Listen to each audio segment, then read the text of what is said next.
जैसा कि मैंने आपको वायदा किया था कि मैं आपको अगले एपिसोड में बताऊंगा कि कनाडा में सिख पॉपुलेशन इतनी कैसे बढ़ गई। सिख कनाडा में कैसे पहुंचे और कैसे कनाडा की पार्लियामेंट में भी अपनी हिस्सेदारी बनाई। और ये भी कि कनाडा में खालिस्तान की आवाज कैसे बुलंद होने लगी। तो आखिर तक जुड़े रहिएगा हमारे साथ। तो चलिए शुरू करते हैं।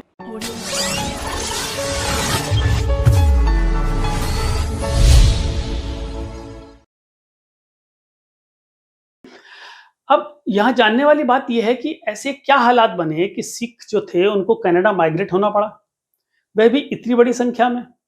इंडियन हिस्ट्री में सिख और कनाडा का आखिर कनेक्शन क्या है? तो इसकी शुरुआत हुई थी साल 1897 में।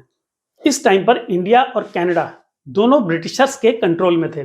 अब क्योंकि कनाडा में गोरे लोग थे तो ब्रिटिशर्स जिस तरीके से इंडियंस को ट्रीट करते थे उस तरीके से कनाडा के लोगों को नहीं करते थे। इंडिया के कंपैरेटिवली कनाडा में लोग काफी हद तक फ्री थे और कनाडा का जो डेवलपमेंट था वो भी इंडिया से ज्यादा हो रहा था। अब इधर 22 जून 1897 को यूके के अंदर क्वीन विक्टोरिया की डायमंड जुबली सेलिब्रेशन होनी थी। तो ब्रिटिश आर्मी ने डिसाइड किया कि सिख रेजिमेंट जो कि उस वक्त ब्रिटिश आर्मी का हिस्सा हुआ करती थी, जिसको रसालदार मेजर किशोर सिंह लीड करते थे, इन्हें भी शामिल किया जाए। अब वहां शिप से जाना था और क्योंकि और कंट्रीज के सोल्जर भी थे तो वह भी शिप में थे, तो लौटते टाइम आर्मी को वेनेजुएला और कनाडा से होते हुए वापस आना था। तो मई 1897 को ये लोग निकलते हैं और 22 जून को सेलिब्रेशन अटेंड करते हैं। और जब ये सेलिब्रेशन खत्म हो जाता है तो इसके बाद ये लोग वैंकूवर जो कि कनाडा में है वहां पहुंचते हैं। सिख रेजिमेंट में जितने भी सोल्जर्स थे इंक्लूडिंग किशोर सिंह, उनको कनाडा काफी पसंद आया और वापस आने के बाद उन्होंने कम्युनिटी में कनाडा के बारे में बहुत लोगों को बताया कि कैसे वहां पर लोग रहते हैं, वहां क्या अपॉर्चुनिटीज हैं, किस लेवल की फ्रीडम है। और कुछ समय बीतने के बाद ही उधर कनाडा के अंदर काम करने वालों की जरूरत पड़ी। तो ठीक 1 महीने बाद जब दोबारा मौका मिलता है तो पंजाब के सिख लेबर और कुछ ब्रिटिश सोल्जर्स कनाडा की ब्रिटिश कोलंबिया पहुंचते हैं कि काम करेंगे और पैसा कमा के वापस आ जाएंगे। अब कनाडा के अंदर जो गोरे थे वह पहले से ही काफी ज्यादा पैसे में काम करते थे और जब ये लोग वहां जाकर काम करने लगे और बहुत ही कम पैसे में इन्होंने काम किया तो ये लोग कंपनी की पहली प्रेफरेंस बन गए। और इसके कारण वहां के लोकल्स हैं काफी नाराज हो रहे थे क्योंकि उनकी जॉब खतरे में आ गई थी। और इधर इंडियंस को जो पैसे मिल रहे थे वे भले ही कम मिल रहे थे लेकिन उनके लिए इंडिया के मुकाबले बहुत ज्यादा थे। उससे भी बड़ी चीज थी कि कनाडा के अंदर जाकर उन्होंने पहली बार इंडिपेंडेंस फील की थी और देखा था कि फ्री रहकर काम करना कैसा होता है, क्योंकि इंडिया के अंदर वो इस तरीके से काम नहीं कर पा रहे थे। और जब ये लोग कनाडा में काम करके वापस पंजाब पहुंचते हैं तो पंजाब के एरिया में बात फैलने लगती है कि कनाडा के अंदर बहुत सारी अपॉर्चुनिटीज हैं, वहाँ कमाने के रास्ते बहुत ज़्यादा हैं और यहाँ से पैसे भी ज़्यादा मिल रहे हैं, फ्रीडम भी ज़्यादा है। जिन घरों से सिख कनाडा गए थे धीरे धीरे पैसे आने की वजह से वो जो घर थे वो आगे बढ़ने लगे। तो फिर और भी लोग स्पेशली पंजाब से कोशिश करने लगे कनाडा में जाकर काम करने की। अच्छा, इनिशियली सबका यही प्लान था कि वहां जाकर पैसे कमाने हैं और फिर इंडिया वापस आना है। बेसिकली इंडिया छोड़ने का ये लोग उस टाइम पर नहीं सोच रहे थे। इसके बाद 1908 आते आते 5200 लोग इंडिया से कनाडा पहुंच गए थे। इसमें 90% सिख थे। अब देखिए, जो सिख यहाँ से जाकर वहां पर पैसा कमा रहे थे, वहां पर जाकर काम कर रहे थे कम पैसे में, तो इसकी वजह से लोकल लोगों को कम प्रेफरेंस मिल रही थी और ये चीज उनको पसंद नहीं आ रही थी। लेकिन एक चीज थी कि वहां जाने के बाद भी जितने भी सिख थे उन्होंने कल्चर को नहीं छोड़ा था। जैसे वो पंजाबी में बात करते थे, इंडिया का जो पंजाब था उनसे कनेक्टेड रहते थे। उन्होंने अपने पैसे इकट्ठे करके गुरुद्वारे भी खोले और चाहे किसी भी कंट्री का आदमी हो सबके लिए लंगर खुला रहता था। वहां पर वो लोग बड़ी जॉब्स नहीं करते थे, छोटी जॉब्स ही करते थे, लेकिन उसके बाद भी जैसे इंडिया में गुरुद्वारे चलते थे वैसे ही चलवाए। पहला गुरुद्वारा 1905 में खुला। उसके बाद दूसरा जो गुरुद्वारा खुला था वो 1908 में खुला। और ये जो गुरुद्वारे खुले थे इसकी वजह से पूरी सिख कम्युनिटी कनेक्टेड थी। सब लोग यहाँ पर प्रेयर के टाइम पर मिलते थे और कोई इंडिया से भी आता था तो उसके लिए आराम रहता था। उसको तुरंत जॉब ढूंढने का प्रेशर नहीं रहता था, वह आराम से उसको थोड़ा टाइम मिल जाता था जॉब ढूंढने के लिए। और कनाडा के अंदर जो ऑलरेडी सिख कम्युनिटी रहती थी वो लोग चाहते थे कि इंडिया से ज्यादा लोग यहाँ आ जाएं। अब सिख कम्युनिटी को जो वहां पर आकर डबल मेहनत करके पैसा कमा रही थी, इससे जो कनाडा के लोकल लोग थे उनके साथ उनका कंपटीशन होने लगा। और यही रीजन था कि वहां के जो लोकल लोग थे जो पहले से काम कर रहे थे उस सिख कम्युनिटी से खुश नहीं थे। उन्होंने इन्हीं सब वजह से डिस्क्रिमिनेशन स्टार्ट किया उनके साथ। और क्योंकि उनके पास वोटिंग राइट्स नहीं थे तो पॉलिटिशियन भी लोकल लोगों को सपोर्ट करते थे। ये चीज इतनी बढ़ गई कि साल 1907 में वैंकूवर के अंदर दंगे हुए, बहुत ज्यादा तोड़फोड़ हुई, कई लोगों की जान भी गई, कई लोग घायल हुए। और ये जो दंगे हुए थे, इसके बाद लोकल लोग बहुत ज्यादा गुस्से में थे। उन्होंने अपने नेताओं के ऊपर बहुत ज्यादा प्रेशर बनाया कि ये तेजी से आकर हमारे देश में हमारी जॉब खा रहे हैं, इनके लिए स्ट्रिक्ट पॉलिसी बनाई जाए, नहीं तो आपको वोट नहीं मिलेंगे। अब 2 साल कॉन्टिन्यूस प्रेशर बनाने के बाद कैनेडियन पॉलिटिशियंस और लोकल अथॉरिटी हरकत में आई और काफी स्ट्रिक्ट पॉलिसी बना दी उन्होंने। और हाल ये हो गया कि जहां पर इतने सारे इंडियंस आ रहे थे कनाडा में, साल 1909 में सिर्फ 6 इंडियंस ही कनाडा पहुंच पाए। अब देखिए, पॉलिसी तो इन्होंने बना दी थी, लेकिन जो लोकल अथॉरिटी थी उनको यूके से परमिशन लेना कंपलसरी था। अब यूके के सामने दिक्कत ये थी कि वो ऐसे रंग के बेसिस पर डिस्क्रिमिनेशन नहीं कर सकती, रिस्ट्रिक्शन नहीं लगा सकती थी। कनाडा और इंडिया दोनों ब्रिटिश की कॉलोनी थी, तो ये भेदभाव नहीं कर सकती थी। तो फिर इसका सॉल्यूशन निकालने के लिए उन्होंने एक ट्रिक यूज की, जिससे भेदभाव भी नहीं हुआ और सिख आने से भी रुक गए। पहला, जो इमिग्रेंट कनाडा आएगा उसके पास $200 होने चाहिए। ये उस टाइम के हिसाब से बहुत ज्यादा था। एक इंडियन की जो एवरेज अर्निंग थी वो 10 सेंट के करीब थी, तो उसके लिए $200 देना बहुत बड़ी बात थी, जबकि अमाउंट बाकी कंट्रीज के लिए बहुत कम था। दूसरी चीज, इंडिया से कनाडा के लिए कोई सीधा शिप डायरेक्ट नहीं आता था, लंबा रास्ता था तो बीच में रुकना पड़ता था। तो इसका उन्होंने फायदा उठाया और रूल लगाया कि कनाडा सिर्फ वही लोग आ सकते हैं जो अपनी सिटीजनशिप वाली कंट्री से एक कॉन्टिन्यूस रूट के थ्रू कनाडा आएंगे, यानी बिना कहीं रुके। और तीसरा रूल था कि जो टिकट है कनाडा पहुंचने के लिए, वो शिप से टिकट खरीदने हैं, ये जर्नी करने से पहले ही खरीदने होंगे। और ये इसलिए था ताकि ब्रिटिशर्स को पहले से ही पता चल जाए और वो टिकट खरीदने में कुछ ना कुछ इशू खड़ा कर दें। अब इससे एक इशू तो ये हुआ कि इंडिया से कोई भी आ नहीं सकता था। और दूसरी दिक्कत ये भी हो गई कि जो इंडियंस पहले से कनाडा में रह रहे थे, उनके बच्चे, फैमिली, सबसे वे कट गए। वे लोग कनाडा आकर उनसे मिल नहीं पा रहे थे। तो ये सारे जब रूल्स आए तो इसकी वजह से इंडिया से जो लोग कनाडा जाते थे वो जाना बंद हो गए। कनाडा में रहने वाले इंडियंस अपनी फैमिली से नहीं मिल पा रहे थे, तो जो कनाडा में रह रहे थे वह लोग भी वापस इंडिया जाने लगे।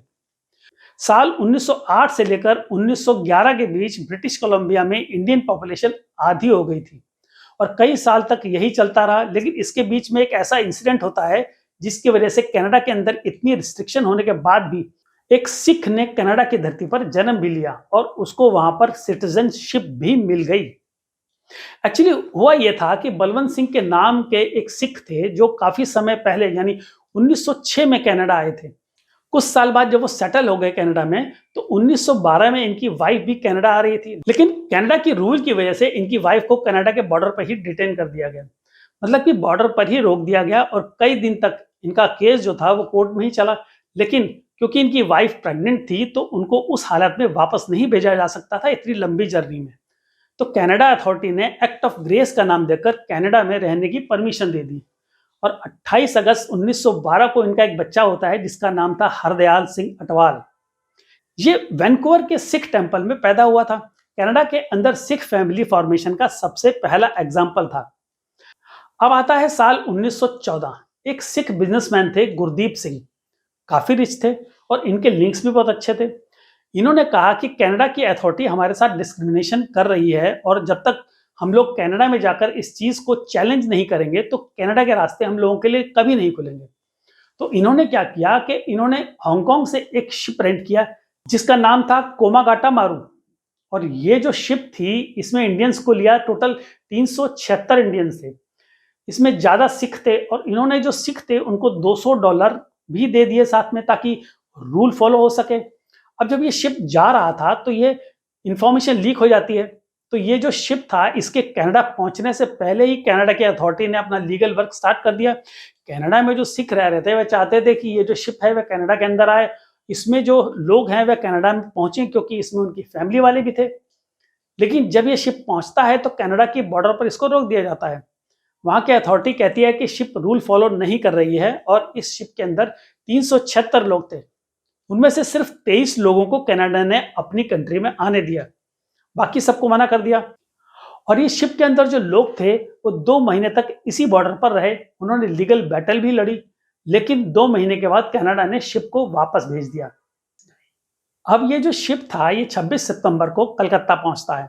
तो ब्रिटिशर्स ने पहले तो तलाशी वगैरह ली सबकी, उसके बाद वो चाहते नहीं थे कि इतने सारे लोग कलकत्ता में एक साथ रुकें, तो वो चाहते थे कि सबको ट्रेन से पंजाब भेज दिया जाए। लेकिन इसमें जो गुरजीत सिंह थे उन्होंने ट्रेन में जाने से मना कर दिया। उन्होंने कहा कि हमारे पास गुरगंज साहिब हैं, लेकिन जब जबरदस्ती करके भेजा जाने लगा तो वहां पर आपस में लड़ाई हो गई और ब्रिटिशर्स ने फायरिंग भी कर दी, जिसमें 30 से 40 लोगों की जान चली गई। ये इतना बड़ा इंसिडेंट था कि मई 2008 में ब्रिटिश कोलंबिया ने एक मोशन पास किया और कोमागाटा मारू के पैसेंजर्स के लिए माफी मांगी। अभी रिसेंटली भी आपने देखा होगा कि जब 108th एनिवर्सरी आई थी कोमागाटा मारू की, तो उस पर Canadian prime minister Justin Trudeau ने भी माफी मांगी थी। Today I rise in this house to offer an apology on behalf of the government of Canada for our role in the Komagata Maru incident. अब देखिए जो टाइम चल रहा था, इस टाइम पर इंडिया के अंदर जो ब्रिटिशर्स थे उनका जुल्म दिन ब दिन बढ़ता जा रहा था और जो सिख कम्युनिटी थी वह भले ही पैसा कमाने के लिए देश के बाहर रह रही थी, लेकिन इंडिया को लेकर काफी पैट्रियोटिक थे लोग। और ये वो टाइम था जब काफी ज्यादा सिख ब्रिटिशर्स से लड़ने के लिए कनाडा से छोड़ छोड़ के इंडिया पहुंच रहे थे और जो कनाडा के अंदर भी बचे हुए थे उन्होंने वहीं रुककर ब्रिटिशर्स के खिलाफ मूवमेंट शुरू कर दिया। और सबसे पहले इन्होंने क्या किया, ज्वाला सिंह और लाला हरदयाल सिंह ने यूएस के अंदर एक जगह ढूंढी और पैसिफिक कोस्ट हिंदुस्तान एसोसिएशन इस नाम से एक ऑर्गेनाइजेशन बनाई, जिसके बनाने के पीछे जो मोटिव था वो ये था कि यूएस और कनाडा के जो इंडियंस हैं वो मिलकर ब्रिटिशर्स के खिलाफ आंदोलन करेंगे और आवाज उठाएंगे ताकि इंडिया को आज़ादी मिल सके। तो सबसे पहले तो इन्होंने एक प्रिंटिंग प्रेस खोली और वीकली न्यूज़पेपर पब्लिश करना शुरू किया, जिसका नाम था द गदर। इस न्यूज़पेपर ने बहुत ही बड़ा काम किया। तो 1 नवंबर 1913 में ये लोग अपना पहला न्यूज़पेपर पब्लिश करते हैं, जिसका टाइटल था अंग्रेजी राज का दुश्मन। और ये जो टाइटल था, जो भी इनका न्यूज़पेपर पब्लिश होता था उस पर सब पर लिखा जाता था। इस न्यूज़पेपर में इन लोगों ने कई तरीके के डिक्लेरेशन भी दिए थे कि ब्रेव सोल्जर्स चाहिए जो इंडिया के अंदर ब्रिटिशर्स के खिलाफ लड़ सकें। एक जॉब की तरह आर्टिकल पब्लिश किया था इन्होंने, जिसमें पे के आगे लिखा था डेथ और प्राइस क्या होगा उसके सामने लिखा था शहीद, और पेंशन क्या होगी उसके सामने लिखा था लिबर्टी, और फील्ड ऑफ बैटल के सामने लिखा था इंडिया। ये न्यूज़पेपर बहुत ही तेजी से पूरे वर्ल्ड में फेमस होने लगा था और इतना फेमस हुआ कि ये जो पार्टी थी पैसिफिक कोस्ट हिंदुस्तान एसोसिएशन, इसको ही लोग तक गदर बुलाने लगे थे। इन्होंने अलग से एक पोस्टर भी बनवाया था जो कि पंजाब में लगवाया। उस पर लिखा था जंग दा होका, यानी कि युद्ध की घोषणा। अब इसके एक साल बाद 1914 में फर्स्ट वर्ल्ड वॉर शुरू होती है। तो गदर पार्टी को जो लीडर थे उनको लगा कि ये टाइम सबसे बेस्ट है ब्रिटिशर से आज़ादी लेने का। तो गदर पार्टी ने क्या किया कि 22 अगस्त 1914 को खुद इंडिया गए और बाकी पूरे वर्ल्ड में जितने इमिग्रेंट्स थे उनको भी बोला कि आप इंडिया पहुंच जाइए। इस चीज़ का काफ़ी इम्पैक्ट पड़ा था। तो कनाडा, यूएस, हांगकांग, शंघाई, पूरी दुनिया से जितने भी इंडियंस थे वो इंडिया वापस आने लगे। हालात ये हो गए थे कि कनाडा के अंदर सिर्फ 965 ही बचे थे। गदर पार्टी का इम्पैक्ट जो था वो बहुत ही बड़ा था। अब इसके बाद कई लड़ाइयाँ लड़ने के बाद हमें आज़ादी तो मिली, लेकिन आज़ादी के बाद इंडिया बहुत सारी प्रॉब्लम से लड़ रहा था। फूड की शॉर्टेज भी हो गई थी, उससे भी लड़ रहा था। तो इंडियंस जो थे वो दोबारा कनाडा में पहुंचने लगे, लेकिन रिस्ट्रिक्शन लगी हुई थी। तो इन लोगों ने इल्लीगल रास्ता भी निकाला और ये रास्ता था वाशिंगटन ब्रिटिश कोलंबिया बॉर्डर। लेकिन आगे चलकर कनाडा को इसके बारे में भी पता चल जाता है और ये रास्ता भी बंद कर दिया जाता है।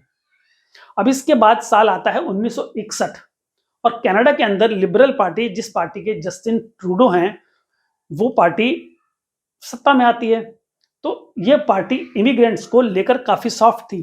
ये फ्री स्पीच लिबर्टी को प्रमोट करती थी और इसके आने के बाद इंडियन सिख के लिए कनाडा जाना काफी आसान हो गया था, क्योंकि इन्होंने रिस्ट्रिक्शंस बहुत ही इजी कर दी थी। और इस पार्टी के आने के बाद साल 1981 में 67,000 से भी ज्यादा लोग कनाडा पहुंचे थे और 33,000 से ज्यादा सिखों को परमानेंट रेजिडेंसी मिल चुकी थी।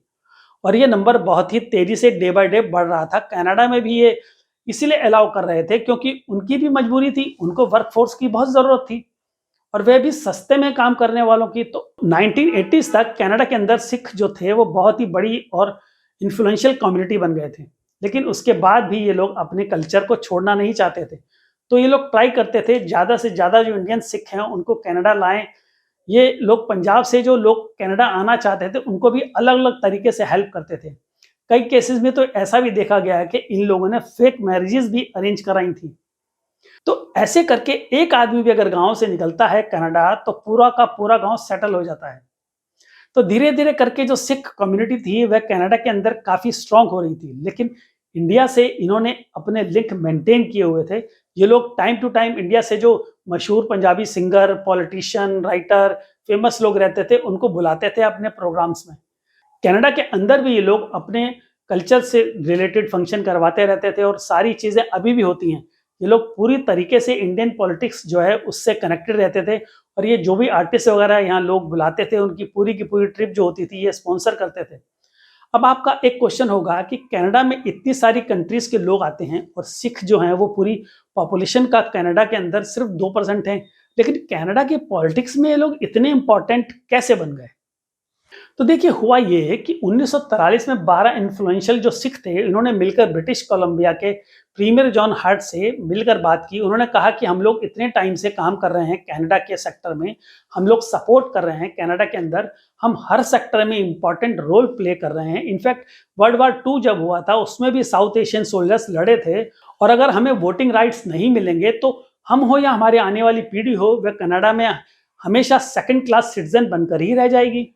तो 2 साल कंटिन्यूअस लड़ाई के बाद 1945 में लॉ पास कर दिया गया और 1947 तक वोटिंग राइट्स जो थे वो सिखों को मिल गए थे और सिख कम्युनिटी इसकी इंपॉर्टेंस को बहुत अच्छे से समझती थी। यहाँ पर जापान वगैरह के जो सिटीजन थे वो वोट तक देने नहीं जाते थे। इन्होंने वोटिंग में जमकर पार्टिसिपेट किया। यहाँ तक कि वोटिंग का जब टाइम आता था तो गुरुद्वारे तक में बोला जाता था कि वोट देना आपका राइट है, आपको इसे जरूर देना चाहिए। अब देखिए सिख जो है वो कनाडा के पॉलिटिक्स में आगे कैसे बढ़े, इसके लिए कनाडा का जो इलेक्शन फ्रेमवर्क है उसको थोड़ा सा समझना होगा। देखिए कनाडा में जो इलेक्शन होते हैं वो यूएस की तरह नहीं होते। यहाँ पर मल्टीपल पार्टीज होती हैं। तो अगर एक पार्टी को किसी एरिया में किसी कैंडिडेट को टिकट देना है तो ये जो डिसीजन है ये अलग अलग एक्टिविटी कराकर डिसाइड करती है। जैसे कि किसी पार्टी को कह देती है कि इतने हजार सिग्नेचर लेकर आओ, तो किसी को कह देगी कि इतनी बड़ी कैंपेन होनी चाहिए। लेकिन ज्यादातर केसेस में यही होता था कि जो ज्यादा सिग्नेचर लेके आता था उसको टिकट मिल जाता था। सिग्नेचर लाना मतलब ये हुआ कि बाहर जाकर लोगों के सिग्नेचर कराकर उसे पर्टिकुलर पार्टी से जोड़ना। जैसे मान लो इंडिया में बीजेपी पार्टी है, उसने कह दिया कि नोएडा में उसी आदमी को टिकट मिलेगा जो सबसे ज्यादा सिग्नेचर करवाएगा। अब ये तो एक बात हो गई। दूसरी चीज ये है कि कनाडा की जो पॉलिटिकल पार्टी है तो उसका प्रेसिडेंट या फिर उस पार्टी को हेड कौन करेगा, उस पार्टी के सारे मेंबर्स वोट करके डिसाइड करते हैं। जैसे मान लो बीजेपी के जितने मेंबर्स हैं, कार्यकर्ता वगैरह छोटे बड़े सारे मेंबर जब वोट करेंगे कि कौन पार्टी का प्रेसिडेंट बनेगा, तब भले ही कोई नेता कितना भी पावरफुल हो या फिर किसी का बेटा हो, लेकिन प्रेसिडेंट वही बनेगा जिसको सबसे ज्यादा वोट मिलेंगे। तो इसी तरीके से कनाडा में भी यही प्रोसेस चलता है। अब इसमें होता क्या है कि सिख कम्युनिटी है तो 2.1%, लेकिन ये कनाडा के अंदर बहुत ही क्लोज कनेक्शन में रहते हैं गुरुद्वारे की वजह से। ये लोग एक आदमी को सेलेक्ट करके खड़ा करते हैं और सारे सिग्नेचर और सपोर्ट उसी को मिलता है, वोट डिवाइड नहीं होता। वहीं किसी और कंट्री की बात करोगे तो जैसे जापान वगैरह की, तो लोग इतने कनेक्टेड नहीं हैं। और कनाडा के जो पॉलिटिक्स में ज्यादातर केसेस में ये होता है कि किसी एक पार्टी को मेजॉरिटी नहीं मिलती है, तो इनमें जो सिख कम्युनिटी है उसके सपोर्ट की बहुत जरूरत पड़ती है। अभी रिसेंट सिनेरियो में भी बात करें तो कनाडा के अंदर चाहे वह लिबरल हो चाहे कंजर्वेटिव पार्टी हो, किसी को भी मेजॉरिटी नहीं मिली थी। इसलिए किंग मेकर बनाने का जो काम था वो जगमीत सिंह की एनडीपी पार्टी ने किया था। और एनडीपी के अंदर जगमीत सिंह का इसलिए बोलबाला था या फिर इसलिए वह उस पार्टी के हेड बने क्योंकि 47,000 नए मेंबर साइन करा के उन्होंने इस पार्टी को ज्वाइन कराया था। कनाडा के अंदर सिख पॉलिटिकली कितने स्ट्रांग हैं, इस बात का अंदाजा आप इस बात से भी लगा सकते हैं कि कनाडा के 338 एमपी में से 18 सिख हैं। और यही नंबर अगर हम इंडिया से कंपेयर करें तो इंडिया में टोटल 543 सीट्स में से 13 एमपी हैं जो सिख हैं। इसके साथ साथ गुरुद्वारा में जो बड़े लेवल पर चैरिटी होती है, लंगर होता है, सेवा करना जो सिखाया जाता है छोटे छोटे बच्चों को, इसकी वजह से सिख की जो इमेज है वह बहुत अच्छी है। कनाडा के पॉलिटिशियन जो सिख पॉलिटिकल पावर को शुरू से इग्नोर कर रहे थे, उनको बाद में उनकी इंपॉर्टेंस का पता चला। हालात ये हो गया है कि कुछ वाइट फीमेल कैंडिडेट भी सलवार कमीज पहनकर गुरुद्वारे में सेवा करने लगी हैं, जिससे उनको सिख के वोट मिल सकें। अभी भी आप अगर देखोगे पॉलिटिकली एक्टिव जितने भी गोरे हैं कनाडा के अंदर व गुरुद्वारे में दिखेंगे आपको। तो देखिए कनाडा के अंदर जो सिख थे वे अच्छे से सेटल हो रहे थे। साल 1980 से 1990 का जो टाइम था, इस टाइम पर जो माइग्रेशन हुए इंडिया से कनाडा की तरफ, एक तो बहुत ज़्यादा हुए और उनमें से जो लोग माइग्रेट कर रहे थे इंडिया से कनाडा, वे बहुत ही गुस्से के साथ माइग्रेट कर रहे थे। अब इसका जो सबसे बड़ा रीज़न था वह था पंजाब की पॉलिटिकल सिचुएशन। भिंडरवाले और इंडियन गवर्नमेंट का जो क्लैश हुआ था उसकी वजह से पंजाब के अंदर बहुत ज़्यादा वायलेंस हुआ था। हाँ, ये पूरी की पूरी स्टोरी मैंने ऑलरेडी आपको पुरानी वीडियो में कवर की है, तो आप ज़रूर देख लीजिएगा। लेकिन इन सारे इंसिडेंट की वजह से उस पर्टिकुलर टाइम पर जो सिख का जो इंडियन नेशनलिस्ट सेंटीमेंट था वो धीरे धीरे पंजाबी नेशनलिस्ट सेंटीमेंट में बदलने लगा था। और ये वो टाइम था जिसमें इंडिया से कनाडा की तरफ एक बड़ा सिख माइग्रेशन हुआ था। और 1971 में जहाँ कनाडा में 35,000 के आसपास लोग थे, वहीं 1981 में बढ़कर 67,000 से ज़्यादा हो गए थे और 1951 में ये 1.5 लाख से ऊपर पहुंच गया था। और ये जो टाइम था, इस टाइम पर जो सिख बाहर गए थे, जिन्होंने माइग्रेट किया था, उनकी मेमोरी में इंडिया को लेकर अच्छे विजुअल नहीं थे। गोल्डन टेम्पल और दिल्ली के दंगों को उन्होंने देखा था। 20,000 से ज़्यादा लोगों की जान गई थी खालिस्तान और इंडियन गवर्नमेंट के क्लैश में। एक ज़माने में पंजाब स्टेट इतना रिच था, लेकिन इस टाइम पर उसकी इकोनॉमी बिल्कुल नीचे आ गई थी और इंडिया के बाहर जो सिख रह रहे थे, उनके अंदर भी गुस्सा था कि उसको इंसाफ नहीं मिला। ऑपरेशन ब्लू स्टार के बाद कनाडा के वैनकूवर में बहुत से सिख प्रोटेस्ट हुए और ये वो टाइम था जब इंडिया के बाहर कुछ ग्रुप्स ने खालिस्तान की जो डिमांड थी उसको और भी तेज कर दिया था। अब टाइम के साथ साथ इंडियन गवर्नमेंट ने पंजाब के जो सिख थे उनको उनके सेंटीमेंट को समझ के उनको रीच आउट किया, उनको मनाने की हर कोशिश की और काफ़ी हद तक ये लोग कामयाब भी रहे। लेकिन इन दंगों के दौरान जो सिख बाहर गए थे और इंडिया के बाहर जो पूरी सिख कम्युनिटी थी, उसको गवर्नमेंट ने कभी भी सही से रीच आउट करने की कोशिश नहीं की और जो बाहर रह रहे थे उनके पास भी न्यूज़ जो पहुंचती थी इंडिया के बारे में वो नेगेटिव ही पहुंचती थी। कई सारे स्टेप थे जो इंडियन गवर्नमेंट ने पॉजिटिव लिए थे, वह चीज़ें भी नहीं पहुंच पाती थी। वेस्टर्न मीडिया भी इंडिया के बारे में जो न्यूज़ बाहर पहुंचाता था वो नेगेटिव ही रहती थी, दंगों के बारे में या पॉवर्टी के बारे में।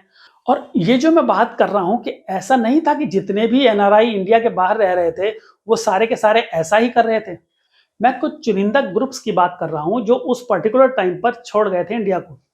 अब देखिए उस टाइम पर कनाडा माइग्रेट करने वालों में कुछ तो जेन्युइन केस थे, लेकिन कुछ लोगों ने इसका गलत यूज भी किया था। असाइलम के थ्रू माइग्रेशन मिलना आसान हो रहा था, तो कई लोग जुगाड़ से लेटर लिखवाकर कनाडा में बता रहे थे कि उनके साथ गलत हो रहा है ताकि उनको असाइलम मिल जाए और माइग्रेशन में आसानी हो। असाइलम के थ्रू कनाडा और यूएस जाने का एक ट्रेंड सा चल पड़ा था। अगर कोई पंजाब का नेता लेटर लिख दे तो असाइलम मिलने में आसानी हो जाती थी। तो ये ट्रेंड जो था ये काफी लंबे टाइम तक चला, लेकिन जो उस टाइम पर पंजाब में हुआ, इसके बाद इंडिया के बाहर कई सारे आतंकी आउटफिट बब्बर खालसा जैसे एक्टिव हो गए थे। 1984 का बदला लेने के ये लोग खुलेआम धमकी दे रहे थे और फिर इन आतंकी ग्रुपों ने आगे चलकर एक ऐसी चीज कर दी जिससे पूरी दुनिया दहल गई। बब्बर खालसा इंटरनेशनल बीकेआई, जिसको तलविंदर सिंह परमार ने लीड किया, इस आतंकी ग्रुप ने कनाडा के अंदर से बैठे बैठे बदला लेने की प्लानिंग स्टार्ट की। जून 1985 जब ऑपरेशन ब्लू स्टार को 1 साल हो गया था और इधर इंडिया से भी बैक टू बैक रॉ ने इनपुट दिए कि कनाडा गवर्नमेंट को कि ये जो तलविंदर सिंह परमार है वह इंडिया के अगेंस्ट कुछ बड़ा करने वाला है, इसलिए आप इसको हमें दे दीजिए। एक्चुअली तलविंदर सिंह ने इंडिया में 2 पंजाब के पुलिस ऑफिसर्स को भी मार दिया था और 1970 में कनाडा चला गया था, इसलिए इंडिया कनाडा से इसको मांग रहा था। उस टाइम पर जस्टिन ट्रूडो के फादर पीएम थे, उन्होंने भी सेम जैसे अभी जस्टिन ट्रूडो ने निज्जर को देने से मना कर दिया था, उनके फादर ने भी सेम ऐसा ही किया और उन्होंने तलविंदर को देने से मना कर दिया। लेकिन उसने एक चीज ये की थी कि तलविंदर की कॉल जो थी उसे सर्विलांस पर लगा दिया था। 20 जून 1985 को तलविंदर सिंह के पास कॉल आती है, उसमें सामने से आदमी कहता है स्टोरी लिख दी, इधर से जवाब आता है नहीं, तो उधर से परमार कहता है पहले स्टोरी लिख दो। बेसिकली ये लोग एयर इंडिया की फ्लाइट की टिकट खरीदने की बात कर रहे थे, लेकिन उस टाइम पर कोई इस चीज को समझ नहीं पाया था। अब इसके बाद डेट आती है 23 जून ऑफ 1985। कनाडा एयरपोर्ट से दो पैसेंजर एम सिंह और एल सिंह अपने बैग में बॉम्ब रखकर कनाडा एयरपोर्ट पर जाते हैं।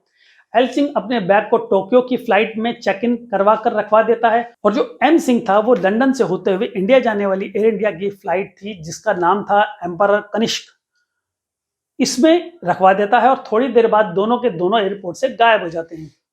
आज तक नहीं पता चला कि दोनों कौन थे। टोक्यो वाला जो बैग था वो चेक इन में हुआ था और वह प्लेन में रखने से पहले ही फट गया था क्योंकि इन लोगों को टाइम जोन समझने में दिक्कत आ गई थी। लेकिन दूसरा जो बैग था वो प्लेन में पहुंच चुका था।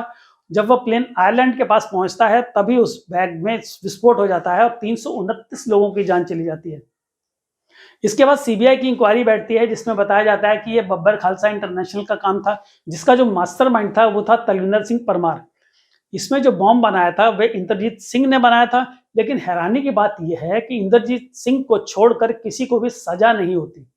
तलविंदर सिंह के ऊपर भी कनाडा ने बस $2000 का फाइन लगाया था, लेकिन आगे चलकर तलविंदर सिंह 1992 में पाकिस्तान के थ्रू इंडिया पहुंचता है और उस टाइम जो पंजाब पुलिस थी वो इसका इनकाउंटर कर देती है। इसके बाद भी ये आतंकी एक्टिव रहते हैं। पंजाब के जो सीएम थे बीएन सिंह, इनको पंजाब की सिचुएशन का जिम्मेदार मानते हुए बब्बर खालसा ने मरवा दिया। देखिए, सारी चीजें जो मैं आपको बता रहा हूं उसमें एनआरआई सिख जो हैं उसमें और खालिस्तानी में जमीन आसमान का फर्क है। इंडिया छोड़कर जो कनाडा जाता है उसकी जिंदगी में खुद ही बहुत समस्याएं रहती हैं। वहां बहुत सारी चीजें डील करनी पड़ती हैं। परिवार और देश छोड़कर जाना आसान नहीं होता।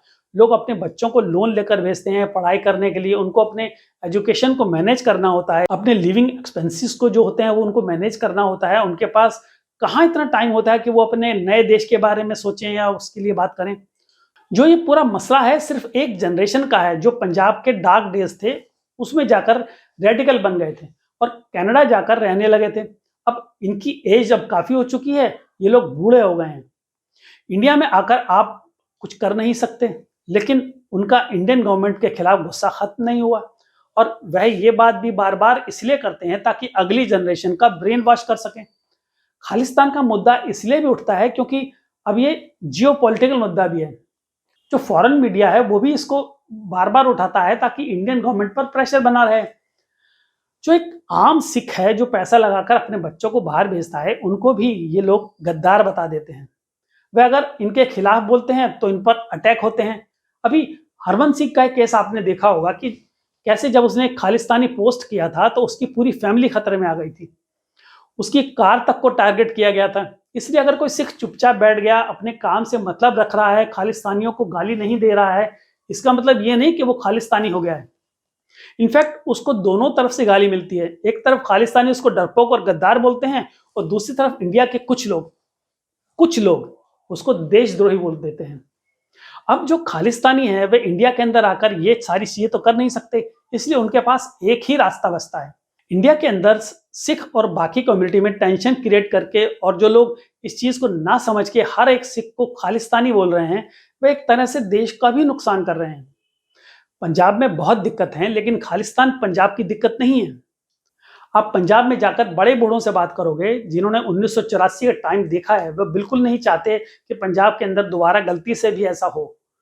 पंजाब का सिख अगर कह रहा है कि पंजाब में बिजली की दिक्कत है या उसको एमएसपी बढ़ानी है या अनएम्प्लॉयमेंट है, तो इसका सिंपल सा मतलब है कि वह अपनी प्रॉब्लम का सॉल्यूशन मांग रहा है गवर्नमेंट से।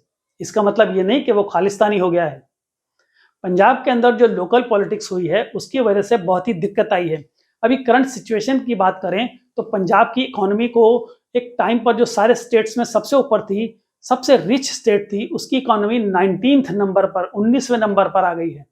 और पंजाब का जो यूथ है वो अब एग्रीकल्चर में इंटरेस्टेड नहीं है, उसको अच्छी लाइफ चाहिए, अच्छी जॉब चाहिए, जो कि पंजाब में नहीं मिल पा रही है। इसलिए उसको एक ऑप्शन दिखता है कि कैसे भी करके वो बाहर निकल जाए और सेट हो जाए। और जो किसी वजह से नहीं जा पा रहा है वह अलग अलग तरीके से अपनी आवाज उठा रहा है। अभी करंट सिचुएशन की बात करें तो पंजाब को इकोनॉमिक ग्रोथ की बहुत ज्यादा जरूरत है। तो कैसा लगा आपको हमारा यह एपिसोड, कमेंट करके जरूर बताइएगा। शेयर और सब्सक्राइब भी कर लेंगे तो मुझे सपोर्ट मिलेगा और मोटिवेशन भी। तो अपना ध्यान रखिए, खुश रहिए, नमस्कार।